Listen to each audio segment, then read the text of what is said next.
Assalamualaikum warahmatullahi wabarakatuh. Halo semuanya, perkenalkan nama saya Fuad Ridho dengan NIM 2402010202016, kelas MJ805, program studi manajemen PJJ S1 Universitas Cyber Asia. Pada kesempatan kali ini saya akan membawakan presentasi mengenai manajemen keamanan cyber untuk UMKM di era digital dengan studi kasus kebocoran data yang menimpa Tokopedia pada tahun 2020.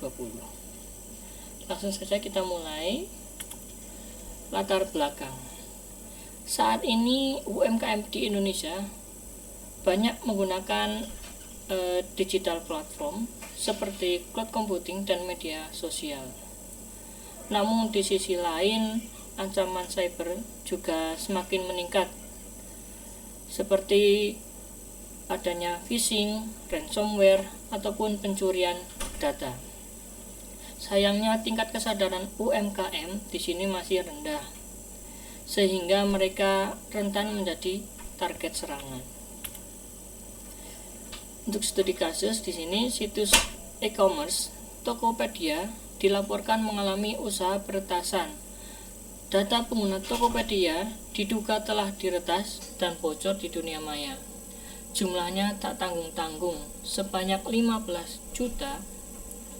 Belakangan jumlah data yang diretas dilaporkan bertambah menjadi 91 juta pengguna Tokopedia yang terimbas.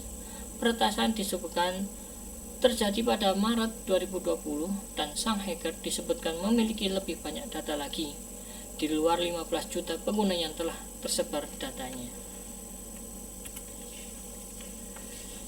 Data yang dikumpulkan termasuk nama pengguna, email, dan hash password yang tersimpan di dalam sebuah file database PostgreSQL. Selain hash password, nama, dan alamat email, data yang diretas juga mencakup tanggal lahir, kode aktivasi email, kode reset password, detail lokasi, ID messenger, hobi, pendidikan, waktu pembuatan akun, hingga waktu terakhir login. Namun, dalam daftar akun yang terkumpul di database berjenis PostgreSQL itu, disinyalir tidak disertakan dengan kode spesifik atau biasa disebut salt. Rangkaian kode salt ini berguna untuk melindungi kata sandi pengguna dengan algoritma. Dengan demikian, diperlukan waktu bagi peretas untuk menebak serta membobol akun pengguna. Sebagai informasi, hash adalah suatu metode enskripsi yang dapat mengubah data yang diinput berupa teks atau semacam password menjadi output seperti kode acak. Penjelasan di atas mengasumsikan password diamankan dengan metode hashing. Belakangan diketahui data password pengguna Tokopedia yang tersebut diamankan menggunakan metode salting. Metode tersebut merupakan pengamanan tingkat lanjut dari metode hash. Metode salt ini disebut lebih aman ketimbang hash. Intinya, password dari akun pengguna Tokopedia kemungkinan besar tetap aman sesuai klaim Tokopedia. Meski demikian, informasi penting lain milik pengguna bisa saja sudah dimiliki peretas dan dapat dimanfaatkan untuk kejahatan.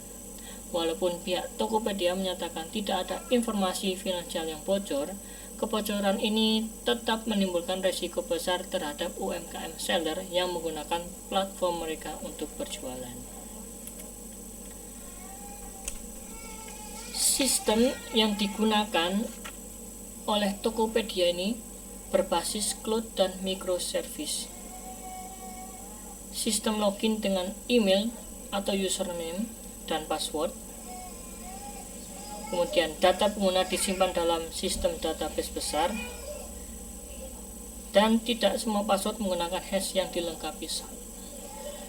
Kelemahan yang teridentifikasi antara lain yaitu potensi akses ke database oleh aktor tidak sah. Kemudian sistem hash password yang masih bisa dipecahkan. Tidak ada pemberitahuan awal ke publik setelah insiden ditemukan. Dan tidak ada fitur 2FA aktif secara default pada akun pengguna. Dari sisi manajemen risiko, kita bisa identifikasi yaitu ancamannya, yaitu peretasan akun seller untuk penipuan, kemudian social engineering berbasis data yang bocor, dan juga penyalahgunaan data oleh pesaing atau oknum. Untuk kerentanannya, yaitu tidak adanya autentikasi ganda atau 2FA bagi pengguna umum, kemudian hash password yang tidak cukup kuat, kurangnya transparansi dan deteksi dini insiden. Untuk dampaknya yaitu adanya penurunan kepercayaan pengguna termasuk UMKM seller, kemudian potensi penipuan dan kerugian finansial, peluang reputasi brand Tokopedia dan merchant ikut terdampak, dan juga risiko penyalahgunaan informasi pribadi untuk penipuan. Strategi manajemen keamanan cyber untuk UMKM digital yaitu dengan melakukan langkah realistis untuk pelaku UMKM di marketplace.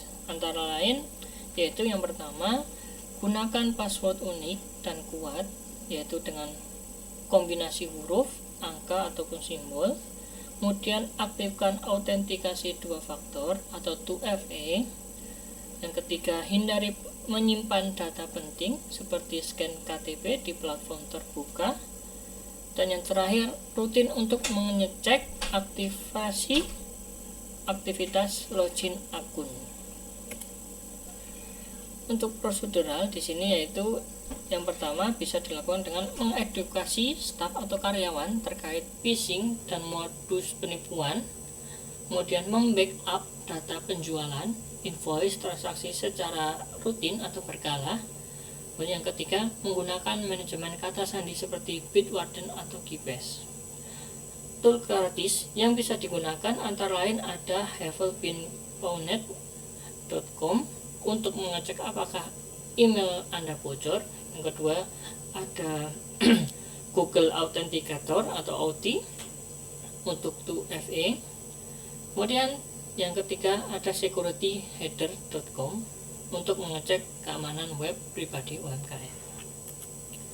Tantangan dan solusi untuk UMKM seller. Tantangan terbesar yaitu minimnya edukasi keamanan bagi penjual.